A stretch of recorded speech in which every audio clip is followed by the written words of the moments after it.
Pendaki pemula wajib tahu 5 kesalahan sepele yang bisa berujung fatal di gunung. Banyak orang berpikir, mendaki gunung itu soal fisik. Selama kuat jalan, selama nggak punya penyakit, maka semuanya akan baik-baik saja. Padahal, faktanya di lapangan justru berkata sebaliknya. Banyak kecelakaan di gunung bukan terjadi karena badai besar, bukan karena jalur ekstrem, bukan karena gunung itu berbahaya, tapi karena kesalahan kecil yang dianggap sepele. Kesalahan yang sering dilakukan pendaki pemula. Dan yang lebih berbahaya, kesalahan ini sering dianggap biasa. Di video ini, kita akan membahas 5 kesalahan sepele yang kelihatannya ringan, tapi bisa berubah menjadi masalah serius, bahkan fatal, jika dilakukan di gunung. Kalau kamu pendaki pemula, atau bahkan sudah sering naik gunung, dengarkan baik-baik. Karena keselamatan di gunung bukan soal siapa paling kuat, tapi siapa paling sadar. Kesalahan ke-1, meremehkan persiapan, mengandalkan niat dan fisik. Kesalahan pertama, dan ini yang paling sering terjadi, meremehkan persiapan. Banyak pendaki pemula berangkat dengan pikiran, yang penting jalan dulu, nanti juga nyampe. Kan banyak yang naik aman. Masalahnya, gunung tidak pernah peduli dengan niat. Gunung tidak tahu apakah kamu pemula atau berpengalaman. Gunung hanya merespons apa yang kamu lakukan. Persiapan di gunung bukan cuma soal barang bawaan, tapi soal pemahaman jalur, estimasi waktu, kondisi cuaca, dan kemampuan diri sendiri.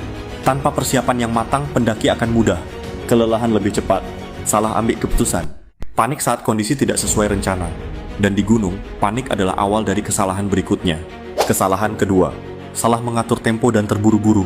Kesalahan kedua terlihat sederhana, jalan terlalu cepat.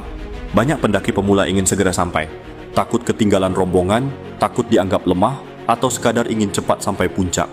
Padahal, mendaki gunung bukan lomba. Tempo yang terlalu cepat menyebabkan kelelahan dini, napas tidak stabil, dehidrasi tanpa disadari. Yang berbahaya, kelelahan ini sering tidak terasa di awal. Tubuh baru jatuh saat kondisi sudah parah. Pendaki yang kelelahan akan sulit berpikir jernih, malas makan dan minum, mudah tersesat saat jalur bercabang. Gunung menghukum orang yang terburu-buru dengan cara yang pelan, tapi pasti. Kesalahan ketiga, mengabaikan logistik dan asupan tubuh. Kesalahan ketiga sering dianggap remeh, kurang makan dan minum. Banyak pendaki berpikir, nanti aja makannya, masih kuat, air tinggal dikit, irit dulu. Padahal, tubuh di gunung bekerja jauh lebih keras dari biasanya. Kurang asupan menyebabkan energi turun drastis, tubuh cepat dingin, konsentrasi menurun. Dalam kondisi ekstrim, kekurangan energi bisa memicu disorientasi, salah ambil jalur, bahkan kondisi darurat seperti hipotermia.